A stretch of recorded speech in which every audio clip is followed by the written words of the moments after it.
Welcome to my class, students. We are doing English grammar and the topic is homonyms or homographs, and this is definition and exercise.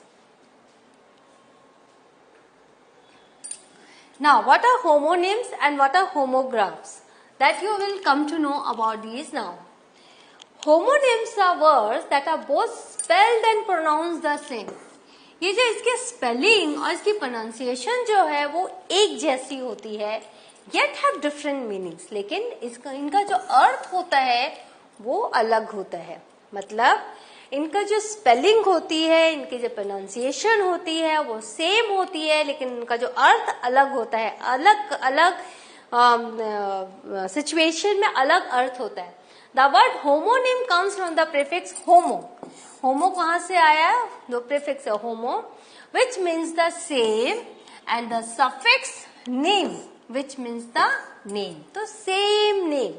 Homo means same and name means name. तो homonym इसीलिए. तो क्या है कि इसीलिए जो नाम है वो same है. Name is the same. A bear, the animal can bear very cold temperature. A bear can bear very cold temperature. तो एक तो ये नाउन हो गया bear, यहाँ पे देखो नाउन हो गया कॉमन नाउन, लेकिन can bear ये एक वर्ब हो गया, वो सह सकता है very cold temperature. तो आपने देखा एक ही लाइन में हमने दो बार bear वर्ड के लिए यूज किया, बट एक नाउन है और एक वर्ब है. स्पेलिंग सेम है लेकिन मीनिंग अलग है. The driver turn left and left the main road.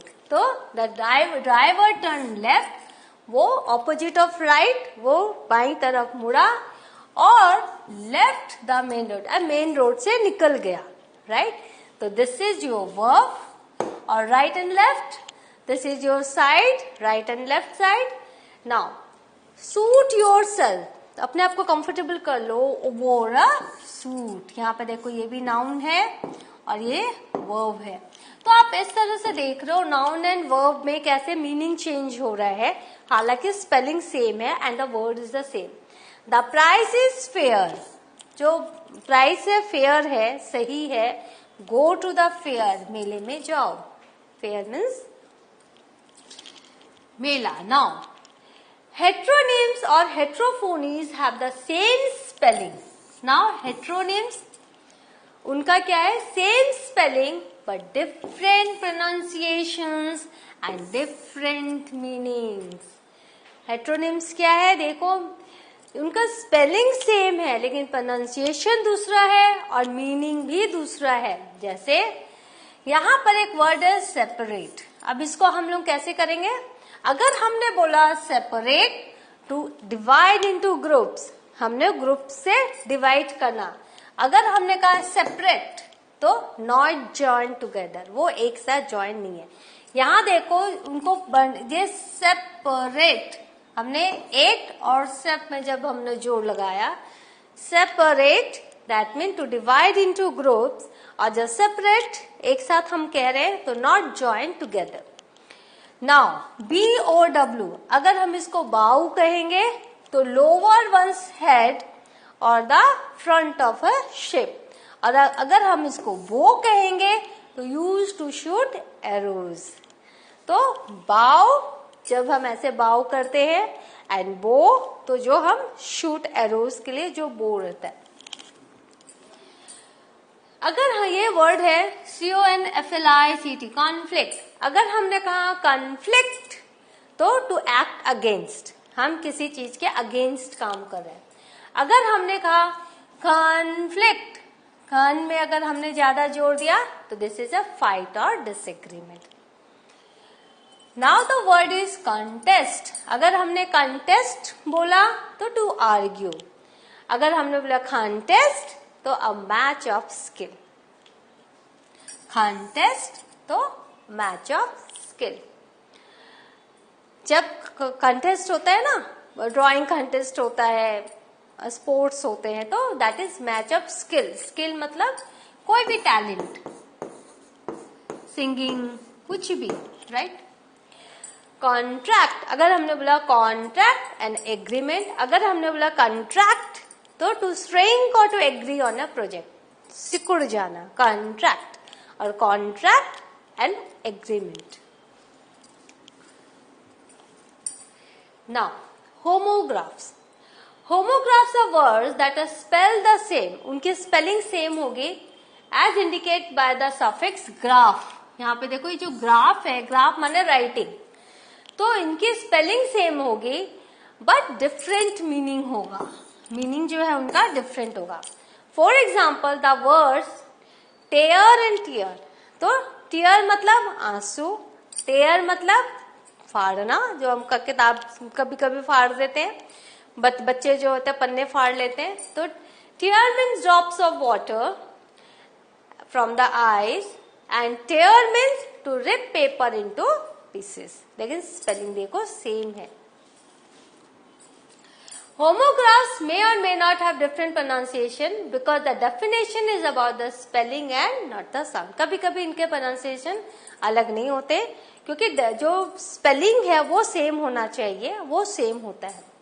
The driver turned left opposite of right and left departed from the main road. तो यहाँ भी हमने same ये लिया. This is also homographs. Now beehive chapter 3 page 39 ले लो.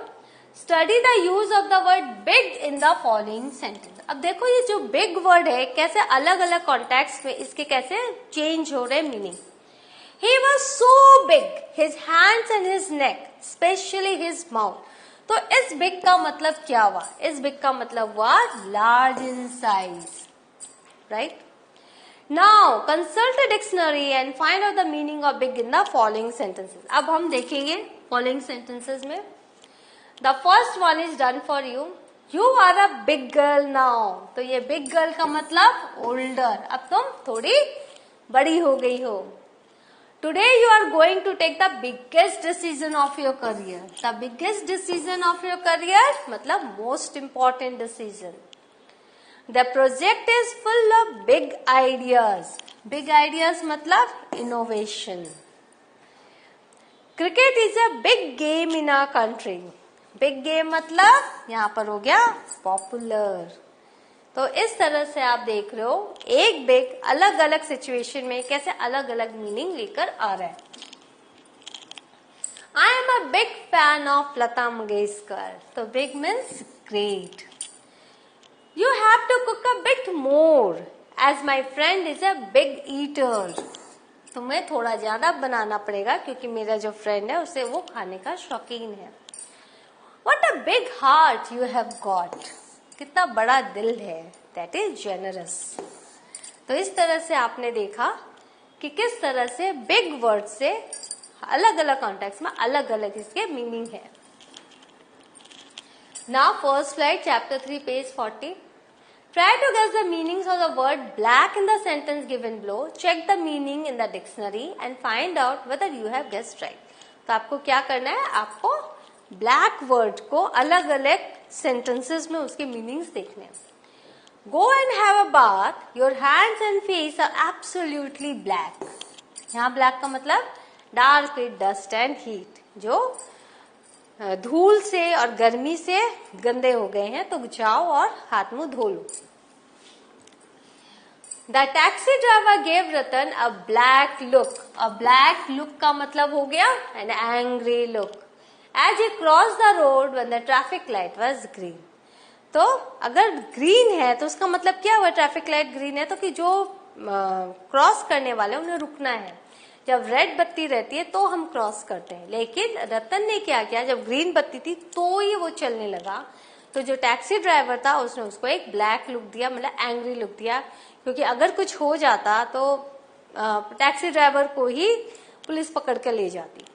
Now, the bombardment of Hiroshima is one of the blackest crimes against humanity. Bombardment मतलब जो बम गिरा था हिरोशिमा में, वो blackest crimes against humanity क्यों है? मानवता के विरुद्ध blackest crime, the darkest and cruelest crime against humanity. तो यहाँ पे इसका मतलब है the darkest and the cruelest crime against humanity. Very few people enjoy Harold Pinter's black comedy. Now, black comedy का मतलब dark and gloomy comedy. उसमें क्या है कि उसमें dark and gloomy है, वो बहुत happy comedy नहीं है. It's a dark and gloomy comedy.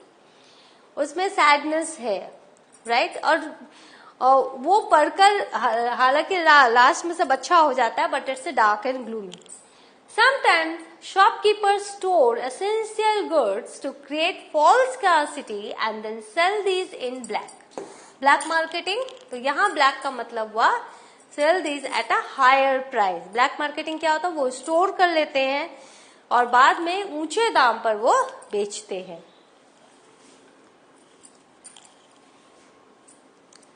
Villagers had beaten the criminal black and blue. क्या black and blue का मतलब? Suffered excessive beating at the hands of the villagers. बहुत ज्यादा लोगों ने उसे क्रिमिनल को मारा. तो but this is not good. I must say अभी बहुत सारी घटनाएं हो रही है जहाँ पर अफवाह के रूप में और किसी पर शक करके उसको सब मारते हैं, बट कानून को अपने हाथ में नहीं लेना चाहिए. तो villagers had beaten the criminal black and blue. So what have we learned today? We have learned the words homonyms, homographs, और इस तरह से ये बहुत आपके काम आएगा. ये वोकैबुलरी के लिए बहुत अच्छा है और आपके अंडरस्टैंडिंग के लिए बहुत अच्छा है. If you learn, there is a list of these things in your grammar book. आप नेट पे जाओ, बहुत सारे वर्ड्स आपको मिलेंगे, उनको आप समझो, उनको लर्न करो, और इससे क्या होगा कि आपकी लर्निंग जो होगी वो बहुत ही अच्छी रहेगी और आप कभी भी आपको कंफ्यूजन नहीं होगा कि मैं इसमें यहाँ इस चीज का क्या मतलब है. You will come to know about the things very clearly. So in the next session I will be with a new topic. Till then, have a good revision. Thank you.